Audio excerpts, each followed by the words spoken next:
Thank you.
ana dawuh napa yang sampeyan nimbali anakmu aku.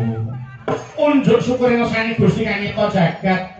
Dene wis paring pirang-pirang kanikmatan wujude nikmat sehat, nikmat sempat, nikmat iman.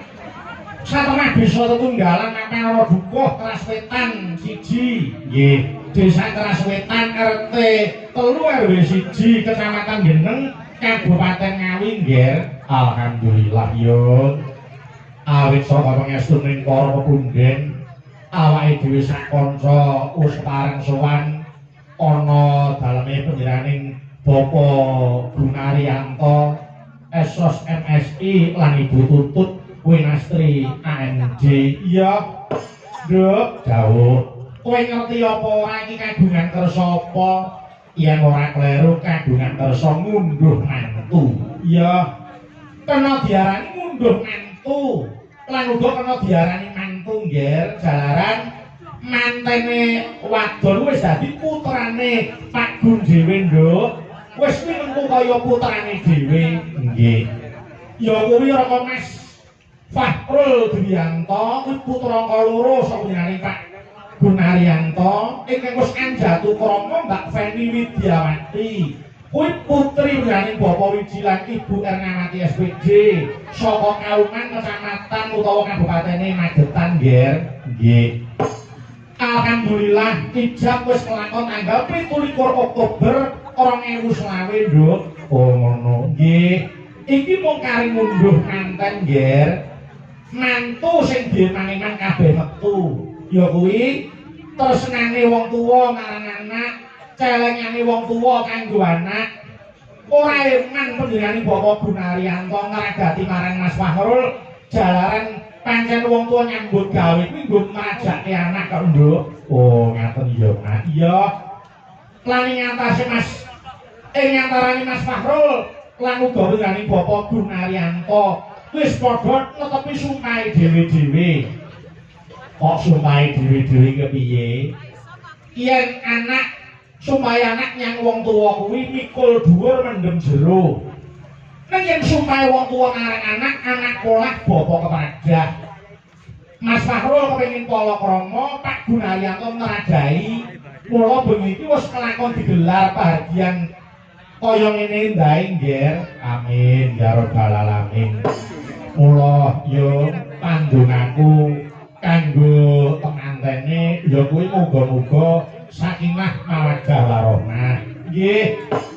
Sakinah kuwi ketentraman, kedamaian dan rasa aman dalam hati sehingga jauh dari kecurigaan dan kegelisahan.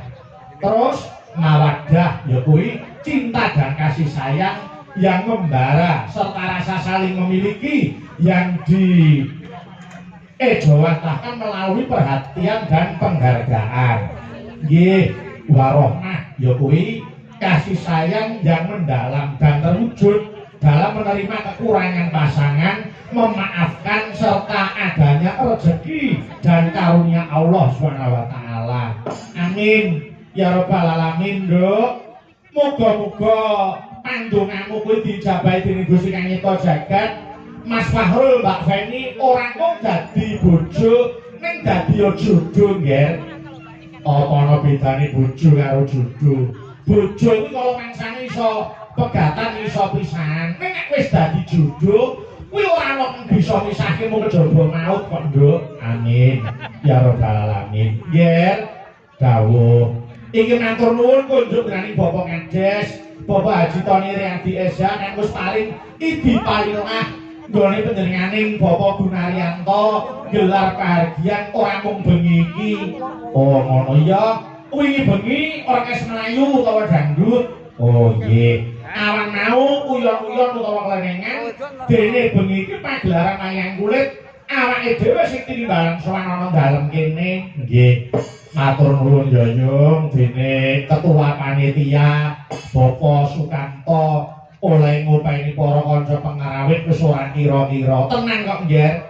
Wis iki para pengrawit iki diuja saupanane.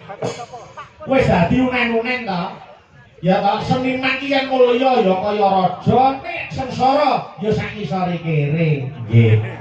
Ning bengi iki mulya tenan, Nduk. Ngono nggih. iki daharan wis prasmanan kae awake dhewe arep munggah panggung wis ngliwati daharan andher kagem para tamu para pengrawit ya ngono mung kali kuat-kuatan wetenge nggih manane diukahi ora apa-apa cedak kali kok nggih mula nggih iki gandeng ujube kuwi tasakuran mula ayo kowe ngaranku tirakatan lek ana dalem kene monggo tak dereke dasare dening Pak Gun sing ditimbali ora ngaku karo kowe kebu nimbali para edan bintang tamu sapa Mas Yuda CS ya diatur pinarak ana kiwa kotak dipethuk perahu layar monggo tak dereke monggo to yo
Waalaikumsalam warahmatullahi wabarakatuh. Selamat malam Mas Bayu. Amin ya rabbal alamin. Mas syukur wonten ngarsanipun Gusti.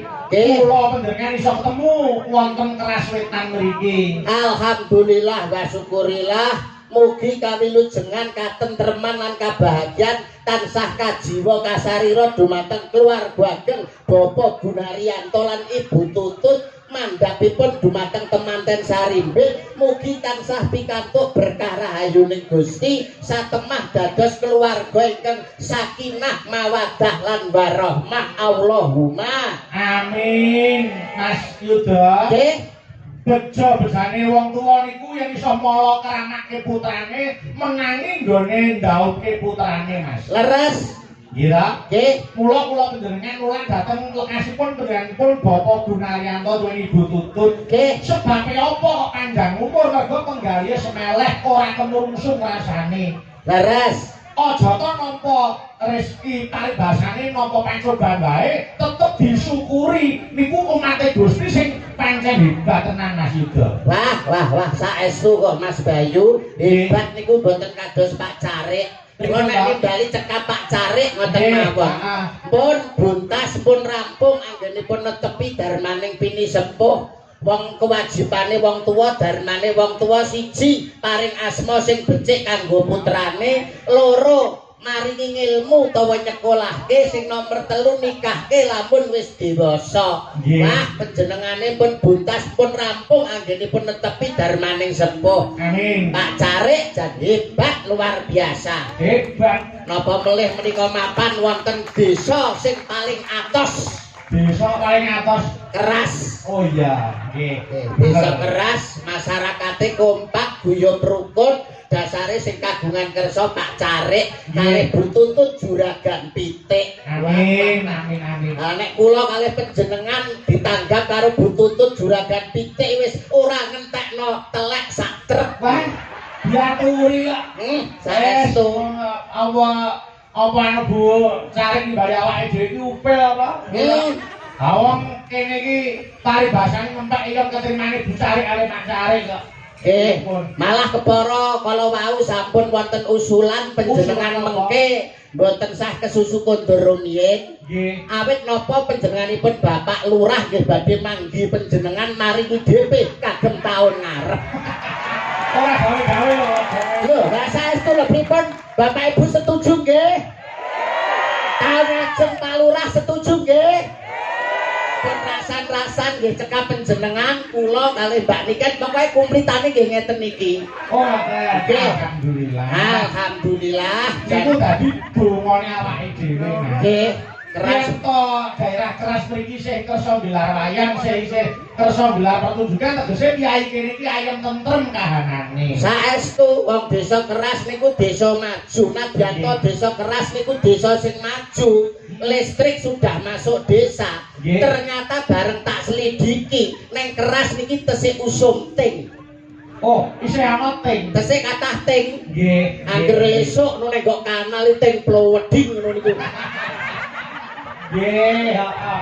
Yo ngeten lho Mas. Pripun? Kiai mriki tegese nampa kemajuan zaman ora ninggalke marang tinggalane para simbah-simbah riyin. Saestu. Wah. Iku ora lali karo kula bukane nalika durung ana listrik gitu. Nggih. Niku ting iki sing dienggo madhangi. Leres. Kula niki dadi kepiling awake dhewe lali sumber bakal ketiwasan. Lali sumber ketiwasan. Dadi wong maju ya kena. Ning aja nganti ninggalke marang kula bukane biyen. Ngaten. Nggih.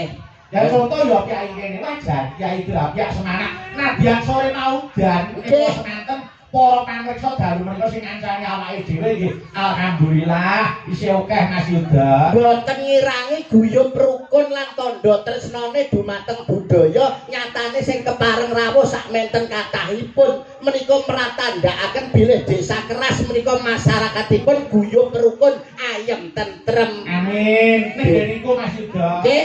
Kula ngimutke dhateng para pamriksa sing tengen tanggung hati-hati nggih. Nggih.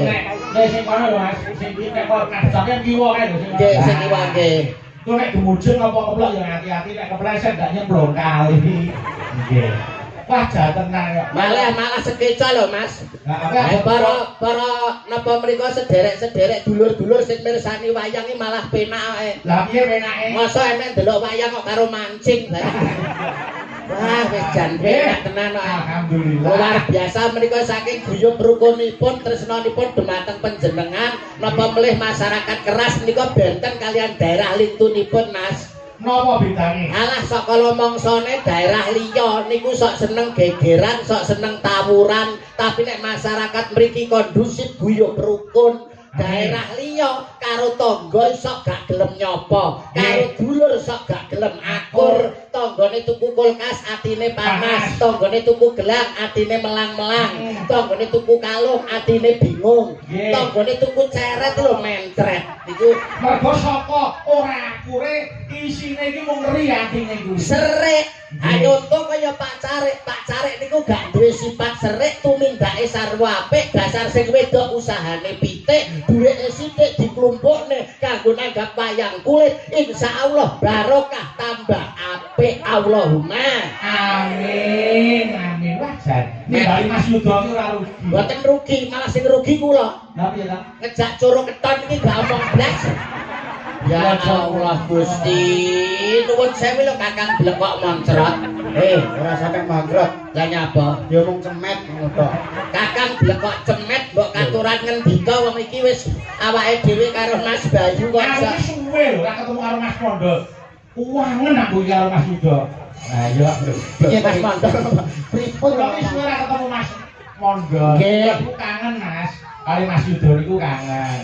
Apa ngatane iso dadi cicak panggung iki arang-arang. Arang-arang. Ora lari sih ora jamak. Nggih, panjenengan semanten ugi mulai saka tresnane panjenengane Pak Carik kali panjenengan kula nggih boten piyambak. Lah jenengan lah boten sumerep to, Mas. Apa? Masyarakat iso guyub rukun, pakliran wayang kulit iso jenjem tentrem, masyarakat iso manunggal dados setunggal. Niku gara-gara sinten lah gak ngerti. Sopo sing dalari? Lah niki Mas Mondol nggih menika salah setunggale dagelan sing menungso raine kaya cok bakal. Kok bakal ndoke siji kok. Lah ndokmu pira? Loro. Ya keceket sitok to kok iso karo Mas Bayu kan lho. Selamat malam Mas Mondo. Nggih, selamat malam Mas Bayu Ijo. Bayu Aji kok Bayu Ijo. Mas Bayu Aji. Bayu Aji kok Bayu Ijo. Bayu Aji. Nggih. Ora nggih sehat to Mas Mondo? Alhamdulillah sehat. Nggih, nggih syukur nek benar sehat. Mas Yuda, Nggih Mas Bayu nggih. malam ini sangat luar biasa. Luar biasa. Napa mboten luar biasa panjenengane Pak Carik hebat kok. Panjenengan wau rias teng pundi Mas? Transit teng pundi? Lah kuwi mau di daleme sapa? Daleme kawitan. putrane pembarep Nggih. Mbak Tika Nggih. kalah tumbas dalem utawa tumbas omah lawas. Saestu. Wah, lawange diukir, Oh, cagake diukir, Ah. jedenge tak kira ya diukir to Mas. Lah kira diukir to lha apa ora? Mboten diukir niku Lah wae. jebule Dipangan rakyat. ya ora to. Oh, Nggih. diukir. Ora. Wah hebat garwane ngasta polisi. Betul. Luar biasa. Ah. Namung saged turun rembug rakitang mung klungsu-klungsu nderek udung Napa Mas Yuda? Mugi-mugi keluarga Bapak Carik Sarimbit Iba nggenipun kagungan kersa saestu pikantuk berkah rahayuning Gusti satemah temanten kekalih dados temanten ingkang sakinah mawaddah lan warahmah. Amin. Saiki gendi kowe. Dan ngono. Bisa omong ora iki jane cangkem babet to iki kok. Dienggo omong ki lho. Pokoke dungane mantene. ya ora ketang mong sethithik ki awakmu klungsu-klungsu melu kudu ngono lho. Apa nek bandare apa kudu? Lho ngene iki Ya, bisa mulai ngeclek ta. jenenge klungsu-klungsu melu udu ki awakmu ki nyumbang apa ngono lho kanggo Pak Carik. Pangan dhewe arek nek sumbangne Pak Carik. Ngene lho, kowe saka omah rene iki oleh-olehmu apa? Nggo Pak Carik iki lho. Wong kula niki mriki malah golek lho Mas kok golek-oleh. Walah. Koe Wis karepmu ngono. Kowe iki keluargane Pak Carik iki ben piye ngono lho. iki ben ngono ae. Wis ngene iki lho bocah kok iso. Tegese ki usahane ben saya maju dikapakne.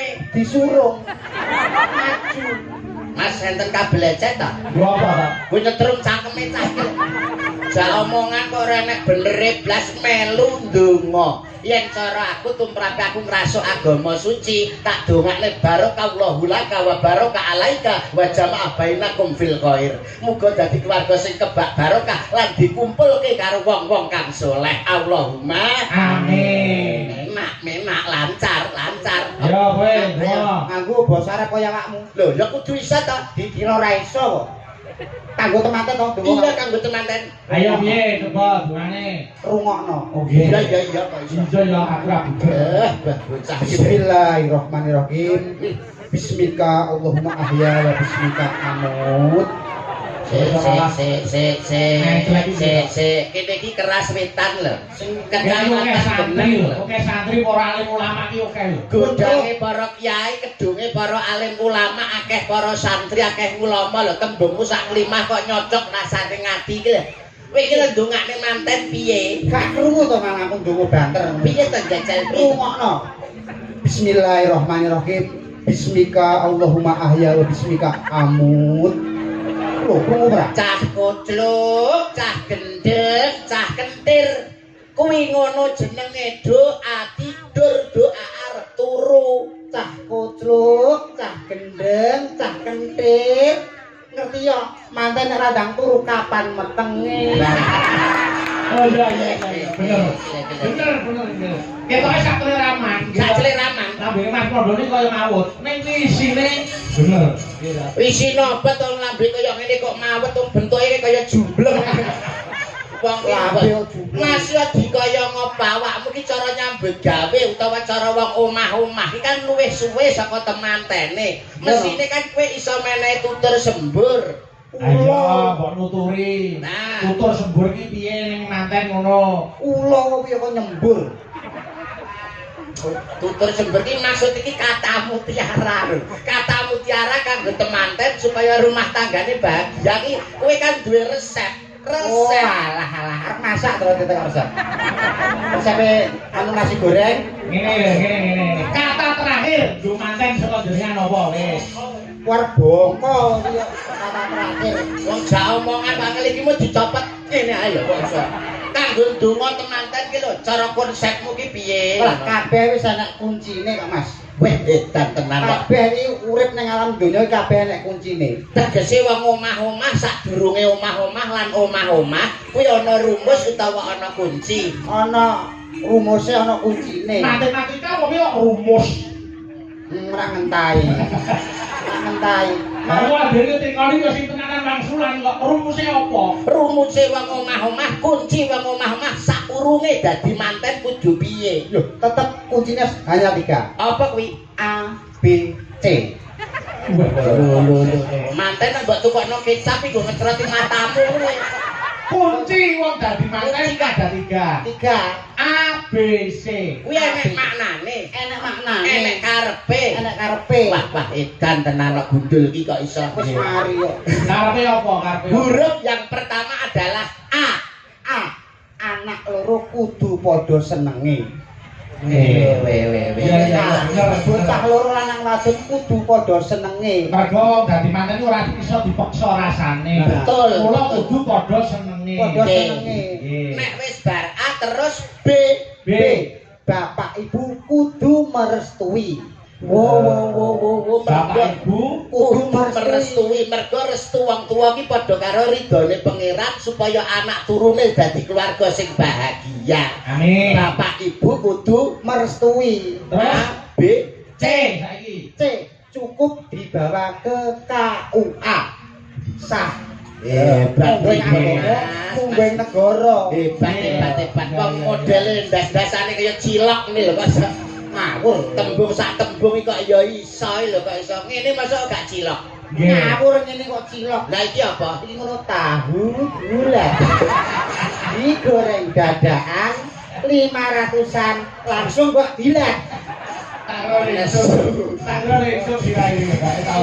Tahu bulan. Kuwi sadurunge duwe dadi manten. Ah. Konsepe ABC. ABC. Lah nek wis diwisuda pinangka temanten wis sah menurut agama lan negara, konsepe Wis apa? omah-omah Wis omah-omah. tetep A B C. Lho kok ABC meh.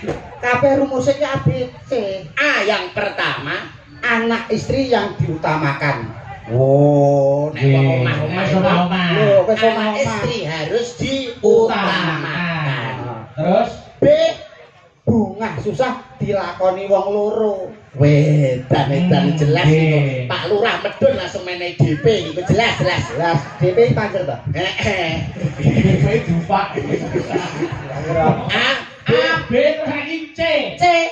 Cinta sekali untuk seumur hidup. Weh. Kabeh ya anak kuncine. Masa yo kanggo wong omah-omah tok. Ora wong omah tok. Lah apa? MC bareng kuncine yo mau ABC. MC protokol Protokol. dalang manten. Dalam manten yo cukup ABC. A yang pertama, Assalamualaikum warahmatullahi wabarakatuh. Oh iya, pembukaan. Pembukaan. Terus B B, Bapak-bapak, ibu-ibu hadirin sekalian, bageke. Terus C cukup sekian, terima kasih. lah kok cekamen. Ah, cekak awas kok. Oh iya. ngono kok jare kena kanggo patuladan iki lho. Nggih. Kowe iki ya nuwun sewu, kowe iki pernah tuwa, temantene iki pernah enom. Paling tidak kowe iki sebagai wong tuwa iki kudu menehi pitutur sing apik karo wong sing luwih enom. Sebab wong tuwa iki pengalamane wis luwih akeh, ibarate mangane uyah wis akeh. Mulane wong tuwa nek karo wong enom iki mesti apik wong tuwa, nggih to Mas? Ayo mesti dong. Lah. Pengalaman hidup wis akeh kok. Lah dalah. Oh, Piye wis bas temoto atine. piye balen oleh ngomong mau kok gak patek genah. Wong tua ki pengalaman hidup sudah banyak, mangane uyah wis akeh, mulane wong tua ki nek karo wong enom mesti luwih apik sing tua tinimbang sing enom. Wis mesti nek wong tuwa luwih apik. Ya jelas ta. Tenan yakin wis Yakin. kowe ngerti sengkuni. Sengkuni nek Mas Bayu paham nggih Mas Bayu Ngerti sembuni kok. Ngerti sengkuni ta? Ngerti. Kowe ngerti Puntadewa. Puntadewa ngerti. Sengkuni karo Puntadewa itu ndi? Tua Sengkuni Apik ndi? Sengkuni karo Puntadewa. apik pun. Ha. Yo Mas. Oh iya bener ya. Iya. Mas nuwun sewu ya Mas. Longo. Karepku ki sing mbok nggo conto ki aja wayang kulit ngene iki. Sing mbok nggo conto ki daharan sing disuguhne mau lho kan kena kanggo conto to. Apa wae nek sing enom contone kaya pelem, kaya buah, kaya apa gedang mau. Kuwi nek sing tuwa kuwi piye rasane? Legi, Nek enom sepet, pelem nek tuwa. Nek enom kecut. dadi panganan apa wae kuwi nek tuwa mesti luwih enak tinimbang sing enom. Rungokno kuping mundur kuwi. Jadi panganan apa ae Nek tuwa luwih enak tinimbang sing enom. nek tamu. Apa? Bojomu ning omah tau kelan bung.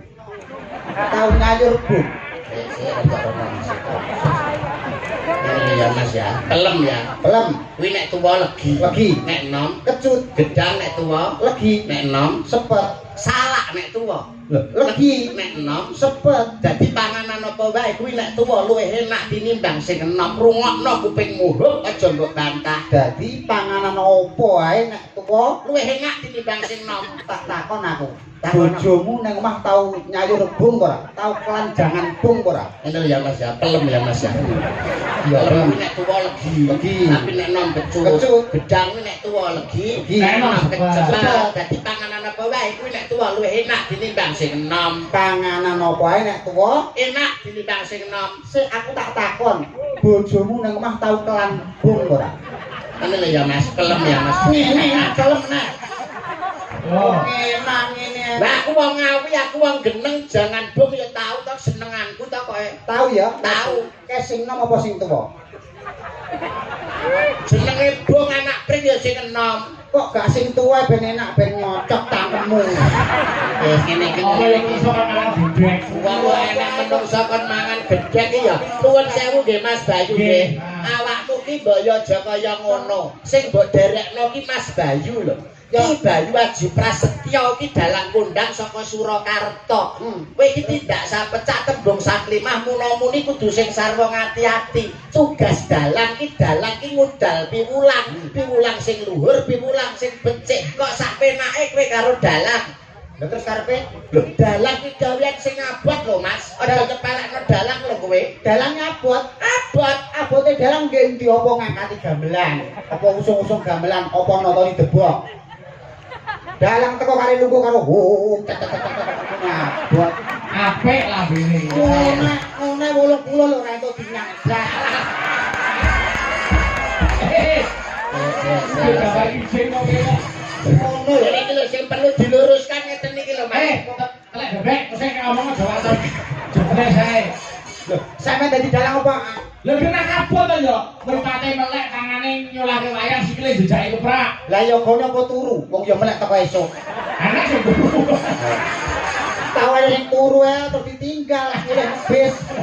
Tegese abote dadi dalang iki kok ora perkara usum-usum, ora katakan. Dalang ki nyuwara terus nganti tekan pada esuk ki nyuwara terus. Lah sindene kok apa bisu? Wong yo nyuwara teko esuk. Muni teko esuk Iwan. Kok muni abot dalang. Ngene lho. Angel aja omongan iki. Dalang ki abot ngono lho, Mas. Abote dalang apa ngangkati gamelan apa musuhi debok? Karek ngapa? Teko lho kare lungguh karo cek ngene kok muni 80 dinyang ra oleh. Ngene iki lho. Lah lambene ngomong ngono kuwi nyepeleke ngono.